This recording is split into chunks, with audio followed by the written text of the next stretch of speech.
Hello students, आज हम estimation of overhead lines and underground cable में नेक्स्ट टॉपिक पढ़ेंगे। जैसा कि जो भी ओवरहेड ट्रांसमिशन लाइन है या फिर जो भी अंडरग्राउंड केबल है, तो उनसे रिलेटेड कौन कौन से नियम है, कौन कौन से इंडियन इलेक्ट्रिसिटी रूल है, वो हम यहाँ पे देखेंगे इस टॉपिक में। तो यहाँ पे सबसे पहले हम देखेंगे कि I rule, Indian electricity rules related to overhead lines.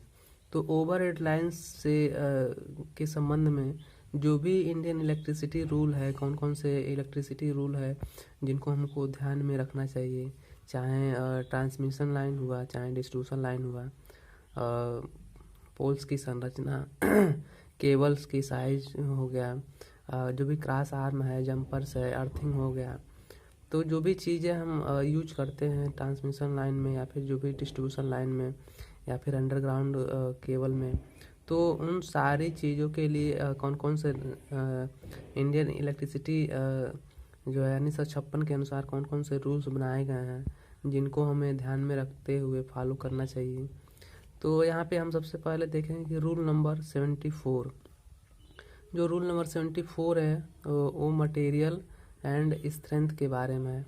जो भी हम मटेरियल यूज करेंगे, उसकी कौन सी मटेरियल हम यूज करेंगे और उसकी स्ट्रेंथ कितनी होनी चाहिए, यहाँ पे हम देखेंगे।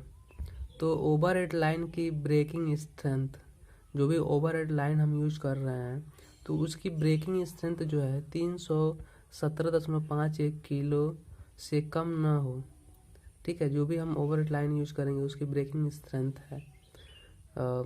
फिर जहाँ लाइन निम्न वोल्टेज की हो, लाइन स्पैन जो है वो 15.25 मीटर से कम हो। ठीक है, जो भी लो वोल्टेज लाइन है तो वहाँ पे लाइन स्पैन कितना हो, 15.25 मीटर से कम हो। तथा जो भी स्वामी है या फिर उपभोक्ता है परिसर में, ऐसे कंडक्टर यूज करना चाहिए जिसकी ब्रेकिंग स्ट्रेंथ 136.08 kg से कम ना हो। तो इस तरह से हम यहाँ पे देख सकते हैं कि जो भी हम ओवरहेड लाइन में जो हम कंडक्टर यूज कर रहे हैं उसकी स्ट्रेंथ जो है 317.51 से कम ना हो, और लो वोल्टेज के लिए जो लाइन स्पैन है 15.25 से मीटर से कम हो। ठीक है, तो यहाँ पे हम देख सकते हैं कि जो रूल नंबर 75 है इसमें जॉइंट्स किसके बारे में है। जो रूल नंबर 75 जो है जॉइंट्स के बारे में दिया हुआ है। तो हम यहाँ पे जॉइंट्स के बारे में हम देखेंगे कैसे हम जॉइंट करते हैं, कैसा होना चाहिए जॉइंट्स। तो ओवरहेड लाइन के जॉइंट प्रचालन परिस्थिति में, जो भी ऑपरेटिंग कंडीशन में जो ओवरहेड लाइन के जो जॉइंट है मैकेनिकली और इलेक्ट्रिकली क्या हो, सुदृढ़ हो। अर्थात जो भी मैकेनिकली और इलेक्ट्रिकली क्या हो, सुदृढ़ हो। जोड़ की सुदृढ़ता चालक का 90% तथा जोड़ की विद्युत चालकता चालक की चालकता से कम ना हो। जो भी हम ओवरहेड लाइन में ज्वाइंट जब हम करते हैं तो उस कंडीशन में जो मैकेनिकली और इलेक्ट्रिकली क्या होना चाहिए, वो सुदृढ़ होना चाहिए। और जोड़ की जो सुदृढ़ता है वो चालक का 90% होना चाहिए तथा जोड़ की विद्युत चालकता क्या कितनी होनी चाहिए, चालक की चालकता से कम नहीं होनी चाहिए। अदरवाइज वहाँ पे क्या होने लगेगा, जोड़ पे ड्रॉप होने लगेगा, वोल्टेज ड्रॉप होने लगेगा, लॉसेस होने लगेंगी। तो इस तरह से हमको ये चीज़ें ध्यान में रखना चाहिए। फिर उसके बाद से जो रूल नंबर 78 है, ये clearance between conductor and trolley wire. तो जो भी रूल नंबर 78 है ये कंडक्टर और ट्रॉली वायर के बीच के क्लियरेंस, अर्थात कह सकते हैं कि तो यहाँ पे कंडक्टर और ट्रॉली वायर के बीच कितना क्लियरेंस होना चाहिए यहाँ पे हम देखेंगे। रूल नंबर 78 में किसी ओवरहेड लाइन का कोई भी चालक जब ट्रॉली वायर या ट्रॉमवे या फिर ट्रॉली बस के मार्ग को पार करेगा तो किसी भी ट्रॉली वायर से क्लियरेंस कम नहीं होना चाहिए। ठीक है, अगर हम देखें लो और मीडियम लाइन वोल्टेज के लिए तो यहाँ पे 1.219 मीटर या फिर 4 फीट होना चाहिए। जहाँ खुले चालक से विद्युत रोधी तार लटका हुआ है, ट्रॉली वायर को पार कर रहा हो, वहाँ इस प्रकार से विद्युत रोधित तार के लिए क्लियरेंस जो होना चाहिए 0.0609 मीटर या फिर 2 फीट से कम नहीं होना चाहिए। यहाँ पे कुछ वोल्टेज और उससे रिलेटेड क्लियरेंस कितना होना चाहिए यहाँ पे हम देख सकते हैं। तो वोल्टेज अगर हम बात करें तो 11 किलो वोल्ट तक के लिए अगर हम देखें तो जो क्लियरेंस है 1.829 मीटर या फिर 6 फीट होना चाहिए। अगर 11 किलो वोल्ट से ज़्यादा की वोल्टता के लिए हम देखें तो 2.439 मीटर या फिर 8 फुट होना चाहिए। अगर हम एक्स्ट्रा हाई वोल्टेज की बात करें, एक्सट्रीमली हाई वोल्टेज की बात करें, तो उस कंडीशन में जो क्लियरेंस है 3.08 मीटर या फिर 10 फुट होना चाहिए। इसके बाद हम यहाँ पे रूल नंबर 79 देखेंगे। यहाँ पे निम्न व मध्यम वोल्टेज लाइन व सेवा लाइनों का भवनों से स्थिति अंतर यानी कि क्लियरेंस, स्थिति अंतर का मतलब क्लियरेंस कितना होना चाहिए। जो भी लो या फिर मीडियम वोल्टेज लाइन है और सेवा लाइन का भवनों से व सेवा लाइन का भवनों से क्लियरेंस कितना होना चाहिए हम देखेंगे यहाँ पे। तो जब कोई लो या मीडियम वोल्टेज ओवरहेड लाइन किसी भवन के ऊपर या भवन पर समाप्त हो तो मैक्सिमम सैग जो है, सैग के आधार पर मिनिमम क्लियरेंस इतना होना चाहिए।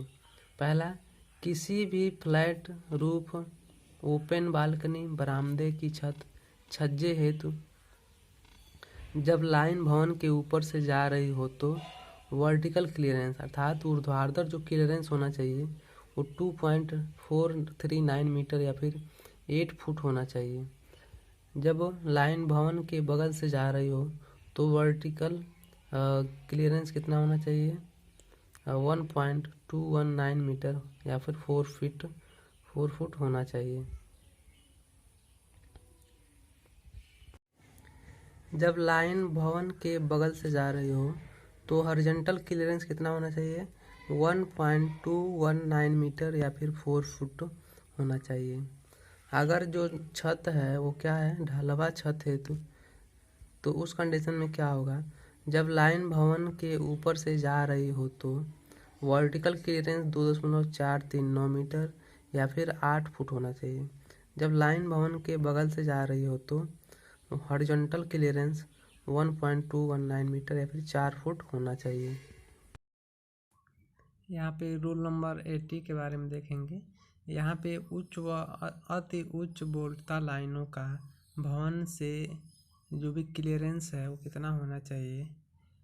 जहाँ कोई उच्च तथा अति उच्च वोल्टता ओवरहेड लाइन किसी भवन के ऊपर से या बगल से या उसके किसी हिस्से से गुजरे तो अधिकतम जो सैग के अनुसार किसी भी लाइन के ठीक नीचे स्थित भवन के उच्चतम बिंदु से ऊर्ध्वाधर जो क्लियरेंस है निम्न से कम नहीं होना चाहिए।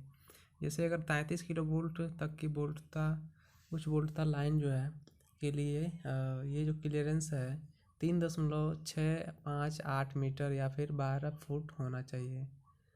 अति उच्च वोल्टता लाइन यानी अति उच्च वोल्टता लाइन के लिए 3.658 मीटर या 12 फुट प्लस 0.3048 मीटर या फिर 1 फुट प्रति अतिरिक्त 33 किलो वोल्ट या उसका खंड।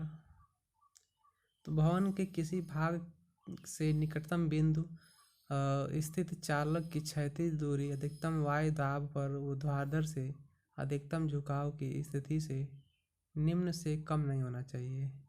11 किलो वोल्ट तक की उच्च वोल्टता लाइन के लिए 1.219 मीटर यानी कि 4 फुट तथा 11 किलो वोल्ट से उच्च व 33 किलो वोल्ट तक की उच्च वोल्टता लाइन के लिए 1.829 मीटर या फिर 6 फीट होना चाहिए। अति उच्च वोल्टता लाइनों हेतु 1.829 मीटर 6 फुट या फिर 0.3048 मीटर या फिर 1 फुट प्रति अतिरिक्त 33 किलो वोल्ट या उसका कोई खंड होना चाहिए। यहाँ पे रूल 81 के बारे में देखेंगे। एक ही लाइन आधारों पर स्थित विभिन्न वोल्टता के चालक। अगर कोई एक ही लाइन सपोर्ट हो और उस पर विभिन्न वोल्टता के कंडक्टर अगर हम ले जा रहे हैं तो उस कंडीशन में क्या रूल होना चाहिए। जहाँ किसी प्रणाली के विभिन्न वोल्टता चालक एक ही लाइन आधार पर स्थित हों तो उसका स्वामी उच्च वोल्टता लाइन से आवेशित हो जाने या क्षरण या फिर टच हो जाने की स्थिति में निम्न वोल्टता लाइन की वोल्टता सामान्य वोल्टता से बढ़ने तथा लाइन मैनों तथा अन्य की रक्षा हेतु उपयुक्त व्यवस्था करना होगा तथा लाइन निर्माण की विधि तथा दो प्रणालियों के चालकों के बीच की दूरी इंस्पेक्टर की पूर्व स्वीकृति पर निर्भर करेगी। अर्थात जब हम एक ही पोल पे डिफरेंट वोल्टेज के कंडक्टर को ले जाते हैं तो उस कंडीशन में जो भी हाई वोल्टेज कंडक्टर है का बेस अगर जो है निम्न वोल्टेज के कहीं आवेशित हो रहा है कहीं से या फिर लीकेज हो रहा है और उसको छूने की स्थिति से निम्न वोल्टेज लाइन की वोल्टता सामान्य वोल्टेज से बढ़ने तथा लाइनमैनों या अन्य किसी की रक्षा के लिए इसका उपयुक्त व्यवस्था करना पड़ेगा। लाइन निर्माण की विधि तथा दो प्रणालियों के चालकों के बीच की दूरी इंस्पेक्टर की पूर्व स्वीकृति पर ही निर्भर करता है। इसके बाद से रूल नंबर 82 है। भवन निर्माण या उसके बदल erection of or alteration to the buildings. यदि कोई व्यक्ति सिरोपरी लाइन लगाने के बाद किसी भी समय कोई नया स्थायी और अस्थायी निर्माण करना चाहे या किसी भवन या उसके ऊपर कोई अस्थायी या अस्थायी निर्माण करना चाहे या कोई अस्थायी या अस्थायी रद्दो बदल करना चाहे और इससे नियम 79 व 80 का उल्लंघन होता है तो वह व्यक्ति व उसका ठेकेदार जिसे यह निर्माण बढ़ोतरी या रद्दो बदलन का कार्य करना है अपने इरादे की लिखित पूर्व सूचना प्रस्तावित निर्माण के पैमाने या रद्दो बदलन का कार्य करना है अपने इरादे की लिखित सूचना पैमाने युक्त नक्शे के साथ सप्लायर व निरीक्षक को देनी होगी। उक्त सूचना पत्र के मिलने पर सप्लायर बिना अवांछित देर लगाए सिरोपरी लाइन में इस प्रकार का परिवर्तन कर देगा जिससे निर्माण के समय व निर्माण के बाद भी नियम नंबर 70 और 80 का उल्लंघन न हो। यदि दोनों पार्टियों के बीच कोई फैसला न हुआ तो सप्लायर को यह हक होगा कि जिसने सूचना दी है या जिसको सूचना देना चाहिए था से इस प्रकार के लाइन बदलने का खर्चा इसमें निम्न पद भी शामिल होंगे वसूल कर लें। रद्दो बदल में उपयोग में लाए गए अतिरिक्त सामान्य का मूल्य उक्त रद्दो बदल को संपन्न करने में लगाए गए श्रमिकों का वेतन बी में खर्चे के 15% तक निरीक्षण प्रभार दूसरे खर्च जो खंड 16 की शर्तों को लागू करने के लिए इस रद्दो बदल में सप्लायर को करना पड़ा हो। शर्त यह है कि यदि सप्लायर चाहे तो लाइन के रद्दो बदल का यह खर्चा आगमन मूल्य के अनुसार पहले ही जमा करवा सकता है और इसकी धनराशि के संबंध में यदि कोई झगड़ा हो तो उसका निपटारा निरीक्षक करेगा। भवन हेतु निर्माण बढ़ोतरी व रद्दो बदल का कार्य तब तक प्रारंभ नहीं किया जा सकेगा जब तक निरीक्षक इस बात का प्रमाण न दे कि उक्त निर्माण से नियम 79 और 80 का उल्लंघन नहीं होगा। शर्त यह है कि यदि निरीक्षक संतुष्ट हो जाता है कि सिरोपरी लाइन पर इस प्रकार रक्षण व्यवस्था कर दी गई है और कि अब व्यक्तियों व संपत्ति को कोई खतरा नहीं है तो वह काम आगे बढ़ा सकता है। नियम नंबर 83 स्थिति अंतर सामान्य जनरल क्लियरेंस कितना होना चाहिए। किसी सिरोपरी लाइन हेतु ऊर्ध्वाधर स्थिति अंतर की गणना के लिए किसी चालक के लिए अधिकतम झोल की गणना ठहरी हुई वायु के अधिकतम झोल तथा राज्य सरकार द्वारा निर्दिष्ट अधिकतम ताप पर नियम 76(2)D के अधीन की जाएगी। इसी प्रकार लाइन हेतु क्षैतिज स्थिति अंतर की गणना के लिए चालक के अधिकतम झुकाव की गणना राज्य सरकार द्वारा निर्दिष्ट वायु दाब के आधार पर नियम 76(2)B के अधीन की जाएगी। नियम 84 सस्ता हवाई अड्डे के पास रास्ता हवाई अड्डे के पास होना। जब तक प्रस्तावित मार्ग हेतु हवाई अड्डे के अधिकारी लिखित रूप से अनुमति न दे दे सिरोपरी लाइन हवाई अड्डे के पास से नहीं ले जाई जा सकती। जब तक जो भी हवाई अड्डा के पास अगर रास्ते के पास अगर हम कोई ओवरहेड लाइन ले जाना चाहते हैं तो उसके लिए जो भी प्रस्तावित मार्ग हेतु हवाई अड्डे के अधिकारी लिखित रूप से अनुमति न दे दें तब तक हम जो है ओवरहेड लाइन हवाई अड्डे के पास से नहीं ले जा सकते हैं। ये रूल 84 में का पालन करते हैं। रूल नंबर 85 लाइन आधारों के बीच अधिकतम अंतर। जो भी लाइन सपोर्ट है उनके बीच कितना इंटरवल होना चाहिए, ये रूल नंबर 85 में दिया गया है। लाइन आधारों के बीच की दूरी इस प्रकार होगी कि लाइन आधारों से जुड़े सभी चालकों के लिए अंतिम तनाव सामर्थ्य, जो भी अल्टीमेट टेंसाइल स्ट्रेंथ है तथा अभ्यांक जो भी फैक्टर ऑफ सेफ्टी है और नियम नंबर 76 में वर्णित सुरक्षा सीमा के अनुसार ही हो। शर्त यह है कि निम्न व मध्यम वोल्टेज वाली सिरोपरी लाइन चालक जब किसी गली के ऊपर से या उसके साथ साथ या उसको पार करते हुए लगाए जाएं तो बिना निरीक्षक की लिखित अनुमति के लाइन आधारों के बीच का अंतर 67.056 मीटर या फिर 220 फुट से अधिक नहीं हो सकता है। रूल नंबर 86 एक ही लाइन आधारों पर टेलीफोन लाइन व शक्ति लाइन ले जाने हेतु शर्तें। जो भी कंडीशन है to apply where telecommunication line and power lines are carried on the same support. प्रत्येक सिरोपरी टेलीफोन लाइन जो उन्हीं लाइन आधारों पर स्थित की जाएंगी जिन पर विद्युत शक्ति लाइन स्थापित है कि प्रत्येक चालक की जो भंजन सामर्थ्य है, जो भी ब्रेकिंग स्ट्रेंथ है वो 272.16 kg या फिर 600 lbs से कम नहीं होगी। शक्ति लाइन के लाइन आधारों पर स्थापित टेलीफोन लाइन पर लगा प्रत्येक टेलीफोन आकाशीय विद्युत से उपयुक्त रूप से सुरक्षित होगा तथा कट आउट द्वारा सुरक्षित होगा। ऐसी व्यवस्था करनी चाहिए कि जो भी पावर लाइन के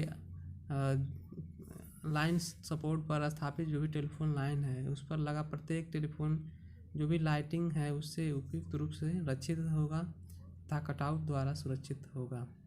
जब टेलीफोन लाइन उच्च या अति उच्च वोल्टता की शक्ति लाइन के लाइन आधारों पर स्थापित होगी तो टेलीफोन लाइन व शक्ति लाइन के बीच संपर्कन लीकेज व इंडक्शन के परिणाम स्वरूप इस लाइन पर टेलीफोन का उपयोग करने वाले व्यक्ति को होने वाली हानि से सुरक्षा की व्यवस्था करनी होगी। नियम नंबर 87 एक दूसरे के ऊपर से या पास से जाने वाली लाइनें। जब कोई सिरोपरी लाइन ओवरहेड लाइन किसी टेलीफोन लाइन को पार करती हुई गुजरे या उसके निकट से गुजरे तो सिरोपरी लाइन का स्वामी टेलीफोन की सुरक्षा की व्यवस्था शक्ति तथा टेलीकम्युनिकेशन कोऑर्डिनेशन कमेटी के कोड ऑफ प्रैक्टिस में वर्णित विधि के अनुसार ही करेगा। जब ऐसी टेलीफोन लाइन लगानी हो जो सिरोपरी लाइन को पार करे या उसके पास से गुजरे तो वह व्यक्ति जो इस प्रकार की टेलीफोन लाइन लगाना चाहता है उसकी लिखित सूचना सिरोपरी लाइन के स्वामी को देगा और इस तरह की लिखित सूचना मिलने के 21 दिन के अंदर ओवरहेड लाइन का स्वामी उपनियम 1 में वर्णित रक्षण व्यवस्था उपलब्ध कराएगा। यदि एक सिरोपरी लाइन किसी दूसरे के स्वामित्व वाली अन्य सिरोपरी लाइन के को पार करे या उसके पास से गुजरे तो बाद में लगाई जाने वाली लाइन का स्वामी इस प्रकार रक्षण व्यवस्था करेगा कि वे परस्पर संपर्क में न आ सकें। चौथा नियम यह है कि यह व्यक्ति जो नई लाइन लगा रहा है अथवा लगाने का इरादा रखता है दूसरी सिरोपरी लाइन के स्वामी को इस आशय की सूचना दे सकता है कि वह सूचना मिलने के किस दिन के अंदर उपनियम 3 के अनुसार लाइन के रक्षण की व्यवस्था कर ले। उपरोक्त उपनियमों में वर्णित सब परिस्थितियों में लाइन के रक्षण का व्यय बाद में लगाई जाने वाली लाइन के स्वामी को ही वहन करना होगा। जब दो लाइन या एक दूसरे को पार करें तो यथासंभव उन्हें संपूर्ण पर पार कराया जाना चाहिए। रक्षण की व्यवस्था सामान्यतः उन लाइन आधारों के स्वामी को करनी होगी जिन पर लाइन लगी है तथा उसके प्रभावी अनुरक्षण की जिम्मेदारी भी उसी की होगी। इस तरह से हम एक सारे नियम को देखते हुए हम ट्रांसमिशन लाइन को हम रन कराते हैं और फॉलो करते हैं सारे रूल को। इस नियम के द्वारा या इसके अंतर्गत किए जाने वाले सभी कार्य निरीक्षक की संतुष्टि के अनुसार होंगे। नियम नंबर 88 गार्डिंग रक्षण। जहां इस नियम के अंतर्गत रक्षण करना हो वहां इस नियम के उपनियम 2 से 4 तक की शर्तें लागू होंगी। हर रक्षण तार को उस प्रत्येक बिंदु पर अर्थिंग करना होगा जहां उसकी वैद्युत सततता इलेक्ट्रिकल कंटिन्यूटी टूटती हो। प्रत्येक गार्डिंग वायर की वास्तविक भंजन शक्ति 635.02 kg से कम नहीं होगी और यदि रक्षण तार लोहे या इस्पात का होगा तो वह जस्तीकृत गैल्वेनाइज्ड होगा। ठीक है। रक्षण तारों की क्रॉस संयोजित प्रणाली के प्रत्येक रक्षण तार की विद्युत वहन शक्ति इतनी पर्याप्त होगी कि तार के बिना गले उस पर गिरी सजीव लाइन यानी कि जो भी लिव वायर है तब तक डेड बनाए रखे जब तक कि उसके संपर्क को हटा न लिया जाए। ट्रॉली तारों को पार करने की स्थिति में ट्रॉली तारों को पार करती हुई लाइनों हेतु उपयुक्त गार्डिंग हेतु निम्न शर्तें लागू होंगी। जहां केवल एक ट्रॉली तार हो तो वहां चित्र ए की भांति 2 रक्षण तार लगाए जाएंगे। जहां 2 ट्रॉली तार हो उसके बीच की दूरी और उनके बीच की दूरी 0.381 मीटर या फिर 15 इंच से अधिक न हो। जहां 2 ट्रॉली तार हो और उनके बीच की दूरी 1.219 मीटर हो या 48 इंच से अधिक हो तो चित्र डी की भांति हम उन्हें पृथक पृथक रक्षण दिया जाएगा। जैसा कि हम फिगर में देख सकते हैं किस तरह से हम रक्षण प्रणाली प्रोवाइड करा रहे हैं। ट्रॉली बूम का उठाव राइज इस प्रकार सीमित रखा जाएगा कि यदि ट्रॉली तार को छोड़ दें तो वह रक्षण तारों से नहीं टकराएगी। जहां टेलीफोन लाइन के गिर जाने या जो भी आर्म है टेक तार है पर आ जाने या स्पैन वायर पर आ जाने का भय हो और उसके ट्रॉली तार पर खिसक जाने का भय हो, इस प्रकार के खिसकाव को रोकने के लिए गार्ड हुक लगाए जाएंगे। नियम 89 सिरोपरी लाइन से सेवा लाइन है। Service line from overhead line. किसी ओवरहेड लाइन से कोई भी सेवा सर्विस लाइन टैपिंग लाइन आधार बिंदु के अतिरिक्त कहीं अन्य से नहीं निकाली जाए। Rule number 90 earthing. Rule number 90 क्या है? इसमें हम अर्थिंग के बारे में देखेंगे कि क्या है। फर्स्ट है सिरोपरी लाइन। ओवरहेड लाइन के सभी बेस सपोर्ट तथा उस पर लगी सभी धातु फिटिंगें अस्थायी व प्रभावी रूप से अर्थिंग होने चाहिए। इसके लिए एक सतत जो भी कंटिन्यूअस अर्थ वायर प्रस्तुत किया जाएगा तथा सामान्यतः प्रति 1.6 किलोमीटर 1 मील में 4 पोल से जो यथासंभव समान दूरी पर स्थित हों। भू संयोजित किया जाएगा। इस प्रकार सभी लाइन आधारों व उन पर की धातु फिटिंगों को अर्थिंग किया जाएगा। प्रत्येक स्टे वायर को भी उसी प्रकार अर्थिंग किया जाएगा जब तक कि उस पर भूमि से कम 3.048 मीटर यानी कि 10 फीट की ऊंचाई पर इंसुलेटर न लगाया गया हो। रूल नंबर 91 सुरक्षा एवं रक्षण युक्तियाँ, सेफ्टी एंड प्रोटेक्टिव डिवाइसेस। पहला है इसमें प्रत्येक ओवरहेड लाइन जो भी कि नॉन लिविंग बियरर वायर से न टकराई गई हो या फिर इंसुलेटिंग पदार्थ से ढकी न हो तथा ट्रॉली तार न हो। यदि गली के किसी भी भाग में स्थित हो या अन्य किसी सार्वजनिक स्थल या किसी औद्योगिक संस्थान या खान अथवा किसी उपभोक्ता के परिसर में हो तो उसे निरीक्षक द्वारा संस्तुत किसी रक्षण युक्ति द्वारा रक्षित किया जाएगा ताकि लाइन चालकों के टूटने पर लाइन विद्युतीय हानि मुक्त हो जाए। इस प्रकार के सिरोपरी लाइन के स्वामी को निरीक्षक उपनियम 1 के अनुसार लाइन पर सुरक्षा व रक्षण युक्तियाँ लगाने को कह सकता है।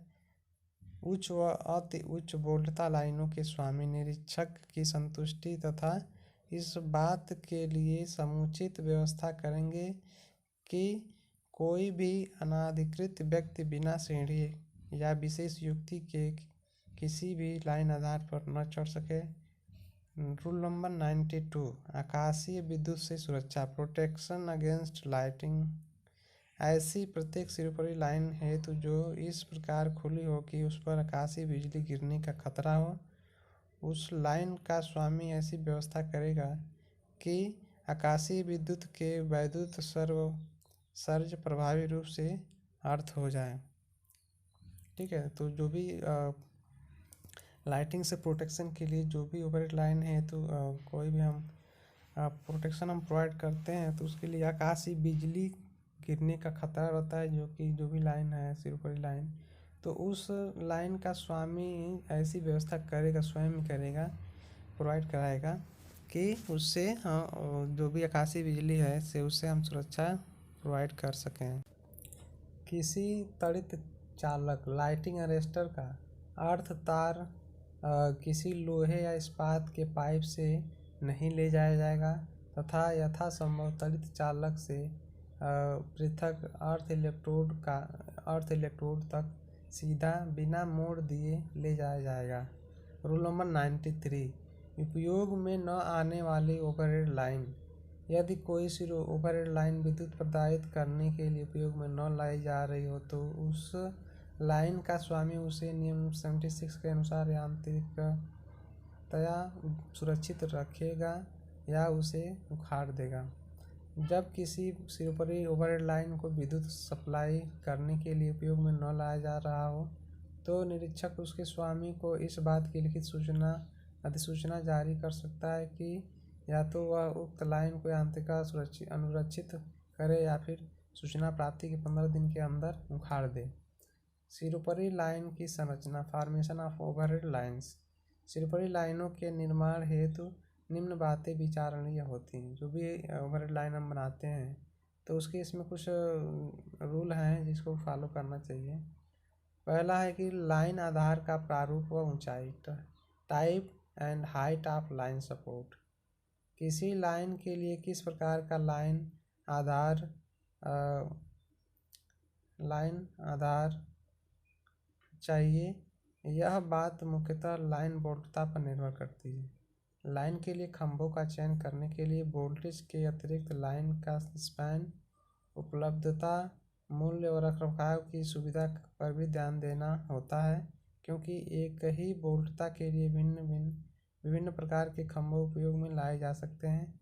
सामान्यतः उपयोग में लाए जाने वाले खंभों का तुलनात्मक नीचे विवरण दिया हुआ है, टेबल में दिया हुआ है। यहाँ हम टेबल में देख सकते हैं कि जो भी पोल का टाइप है, फिर उस पोल की लंबाई कितनी है और वो कितने वोल्ट तक के लिए यूज किया जा सकता है, और उस पोल के लिए कितनी स्पैन होनी चाहिए, उसकी आयु कितनी होगी, वो कितना उसका मूल्य क्या होगा, उसकी विशेष विवरण क्या है देखेंगे। तो सबसे पहला हम देखते हैं लकड़ी का खंभा। इसकी लंबाई 10 से 14 मीटर होती है और ये 22 किलो वोल्ट तक यूज कर सकते हैं।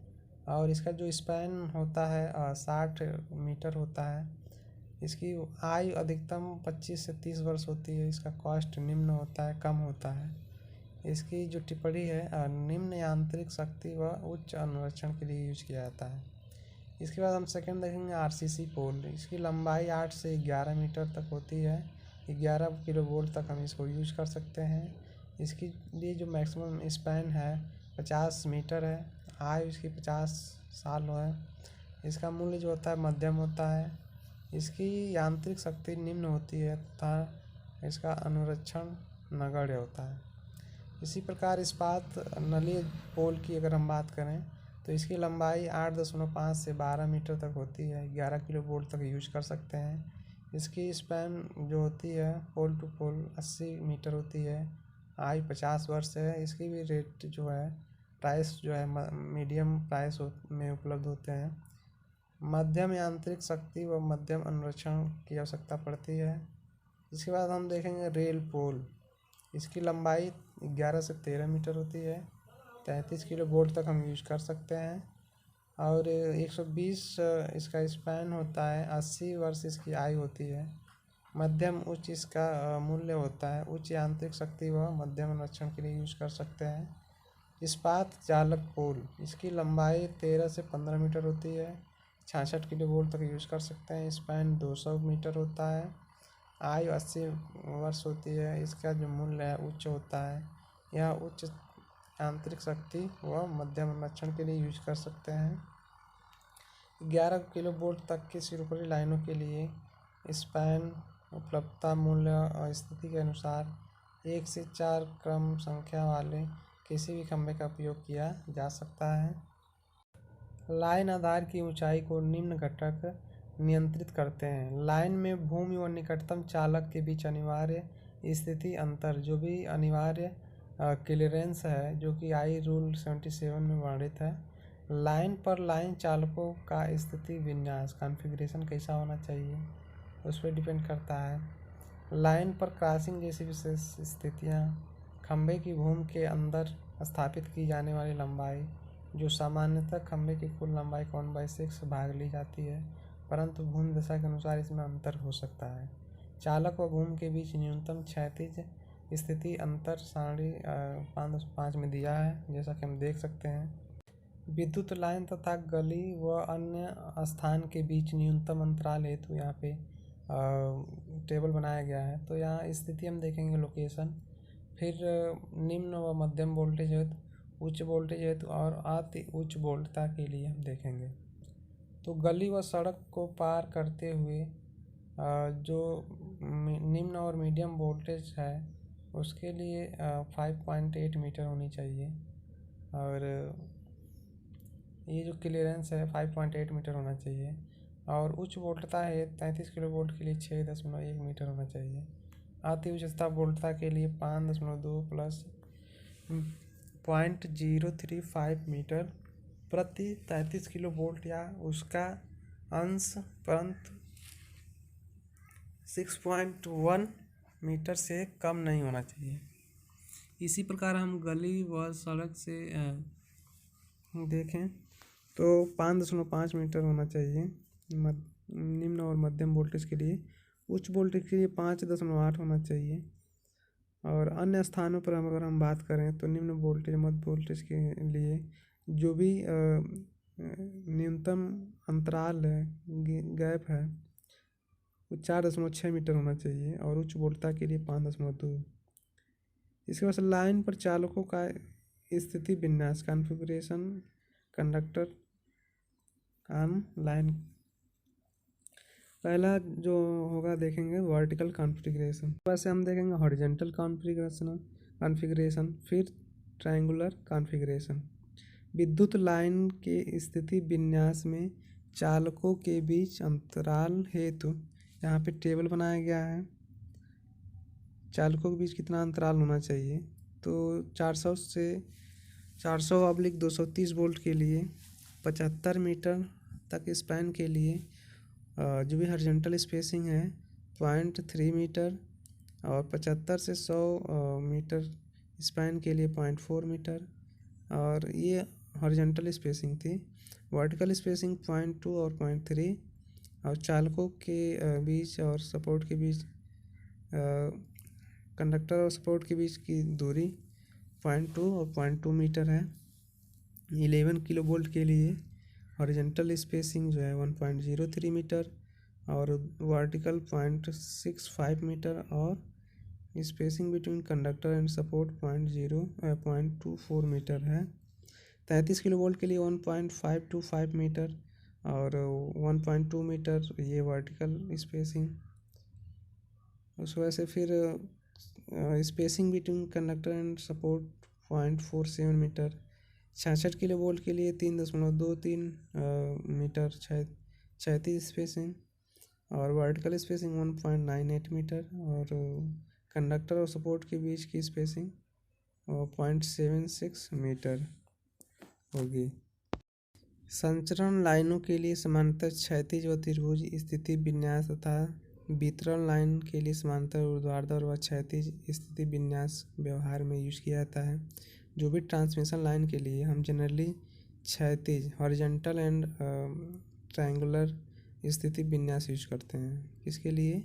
जो भी ट्रांसमिशन लाइन के लिए। तथा डिस्ट्रीब्यूशन लाइन के लिए हम ऊर्ध्वाधर व क्षैतिज यानी कि हॉरिजॉन्टल और वर्टिकल विन्यास हम व्यवहार में यूज करते हैं। लाइन के इन चालकों के बीच कुछ न्यूनतम क्षैतिज और ऊर्ध्वाधर दूरी होती है जो बोल्टता के अनुसार अलग अलग होती है, जिसका विवरण 5.6 में वर्णित है। अनुप्रस्थ बाहु तथा उसकी लंबाई। किसी विद्युत लाइन के लिए अनुप्रस्थ बाहु जो भी क्रॉस आर्म का प्रारूप व उसकी माप निम्न बात पर निर्भर करती है। लाइन की बोल्टता जिसके अनुसार चालकों के बीच की दूरी बदलती है। लाइन चालकों का स्थिति विन्यास। लाइन पर परिपथों की संख्या, लाइन की स्थिति। इस प्रकार अनुप्रस्थ बाहु चालकों के स्थिति विन्यास के अनुसार सीधी या भी प्रारूप की लाइन की स्थिति के अनुसार लकड़ी की या इस्पात की इस लाइन तथा लाइन की बोल्टता स्पैन व परिपथों की संख्या के अनुसार लंबाई की होती है।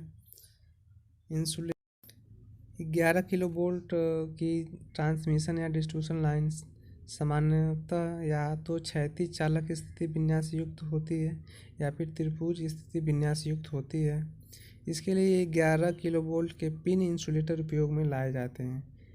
जो भी सेक्शन पोल्स पर लाइन डिस्क इंसुलेटर पर स्थित की जाती है। उच्च वोल्टता के लिए भी डिस्क इंसुलेटर ही स्ट्रेन इंसुलेटर माला या जो भी सस्पेंशन या फिर झूला इंसुलेटर माला के रूप में सस्पेंशन या फिर strain type disc insulator use करते हैं, जिसमें प्रति इंसुलेटर इकाई पर 11 किलो वोल्ट की वोल्टता मानी जाती है। चालक व उसकी माप। लाइन चालक के रूप में अब AAC व ACSR टाइप के चालक ही सामान्यतः उपयोग में हैं। AC का मतलब ऑल एल्युमिनियम कंडक्टर या फिर एल्युमिनियम कंडक्टर स्ट्रैंड।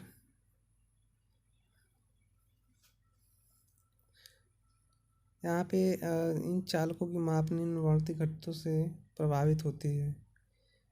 लाइन की कार्य वोल्टता, वहन किया जाने वाला शक्ति का मान, लाइन की लंबाई, कार्य भार का शक्ति गुणांक, अनुमत वोल्टता drop, permissible voltage drop. Overhead line चालक इंसुलेटर पर स्थापित किए जाते हैं। जो भी टेंशन है इंसुलेटर तथा लटकन इंसुलेटर सस्पेंशन टाइप इंसुलेटर पर चालक को क्लैंपों की सहायता से स्थापित किया जाता है तथा साइकिल इंसुलेटर पर चालन को उसके लिए बने खांचे से ले जाते हुए बांधा दिया जाता है। पिन टाइप इंसुलेटर पर लाइन चालकों को एक अन्य बंधक तार की सहायता से बांधा जाता है। आवश्यकता अनुसार इंसुलेटर पर चालक या का यह बदलाव किनारे के खांचे पर भी किया जाता है और बीच के खांचे पर भी, जैसा कि चित्र बी में दिखाया गया है। यहाँ पे पिन इंसुलेटर पे के ऊपर हम जो भी कंडक्टर है किस तरह से हम बांधते हैं, या तो उसके ऊपर टॉप से बांधते हैं या फिर उसके साइड से हम बांध के ले जाते हैं, जैसा कि हम फिगर में देख सकते हैं यहाँ पे। नियम number 76, maximum stress safety factor. यहाँ पे प्रत्येक सिरोपरी लाइन का स्वामी यह संतुष्ट कर लेगा कि लाइन कम से कम निम्नलिखित अभ्यांग की है। क्रिपलिंग भार जो भी परिस्थित लाइन आधारों के लिए भी कम से कम निम्न अभ्यांग होने चाहिए। पहला, धातु लाइन आधार के लिए 2 सेफ्टी फैक्टर होना चाहिए। मशीन निर्मित कंक्रीट लाइन आधार के लिए 2.5, हाथ से डले कंक्रीट लाइन आधार के लिए 3, लकड़ी के लाइन आधार हेतु 3.5 होना चाहिए। उक्त स्वामी यह भी संतुष्ट कर लेगा कि लाइन की दिशा में उसकी दृढ़ता लाइन को पार करती दिशा का 1/4 से कम न हो। शर्त यह है कि जालीदार लैटिस्ड इस्पात या फिर अन्य मिश्रित संरचना कंपाउंड स्ट्रक्चर वाले लाइन आधारों हेतु ऐसी बंजित तार स्थिति में जिसके विषय में राज्य सरकार विशिष्ट की हो, अभ्यांग 1.5 से कम न हो। तार के अंतिम तनाव सामर्थ्य अल्टीमेट टेंसाइल स्ट्रेंथ के अनुसार के आधार पर स्टे वायर, गार्ड वायर या फिर बियर वायर हेतु न्यूनतम अभ्यांग 2.5 होगा। अंतिम तनाव सामर्थ्य के आधार पर चालकों हेतु न्यूनतम अभ्यांग 2 होगा। इसके अतिरिक्त 32 डिग्री सेल्सियस टेम्परेचर पर चालक तनाव बिना बाह्य भार के अंतिम सामर्थ्य के निम्न प्रतिशत से बढ़ना नहीं चाहिए।